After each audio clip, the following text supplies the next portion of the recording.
Now, friends, very important part of GST is time of supply. What is time of supply? Time of supply is the date on which the dealer is liable to pay GST to the government, state government, or say union territory, or that government or central government. Now, here, in any problem, we confuse you by giving these different dates. What is the delivery of goods date? What is the date of invoice of goods? And what is the date of payment of goods? Now, friends, understand one thing by common sense. I always say common sense actually solve many problems in our life. Now, here also common sense. And here for that purpose, we have to think from the point of view of the government.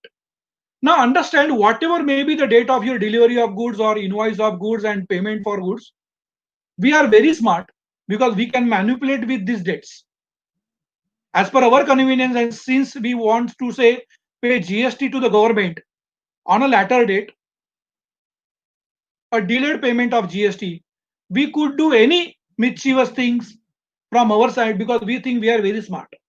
But understand, always government is very, very smart. And from that common sense logic point of view, understand one thing.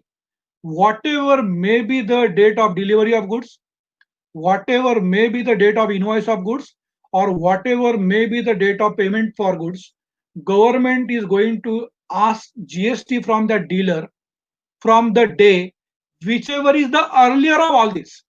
So whatever manipulation you want to do, you do. But whenever these three dates are different dates, obviously they will be different.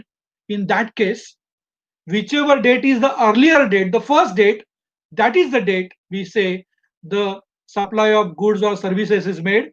And on that day, GST is applicable to be paid to the government. So in example, we give you this type of problems. I have given a very simple example just to make you understand. See the first row. In first row, delivery of goods was on 15th May 2018. Invoice was made on 24th May 2018 and payment for these goods were made on 3rd June.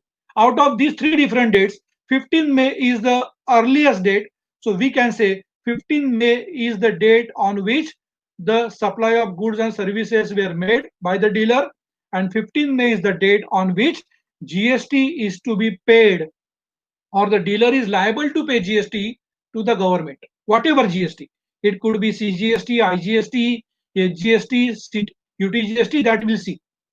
Now, second example, delivery of goods was on 17th August, invoice was made on 14th August, payment was made on 14th September. Again, students, just don't get confused. You see the dates, and whichever date is coming first, that is the date on that the supply of those goods and services were made. Here, the earliest date is 14th August. So we can say in this example, 14th August is the time of supply.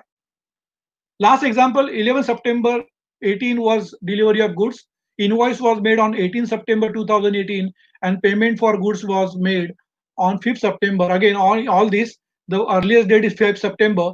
So time of supply of goods is 5th September 2018. This is how we have to understand any problem for time of supply of goods and services just by common sense. What is common sense? The earliest date is the date of time of supply of goods and services. That is the date when GST is payable by the dealer to the government.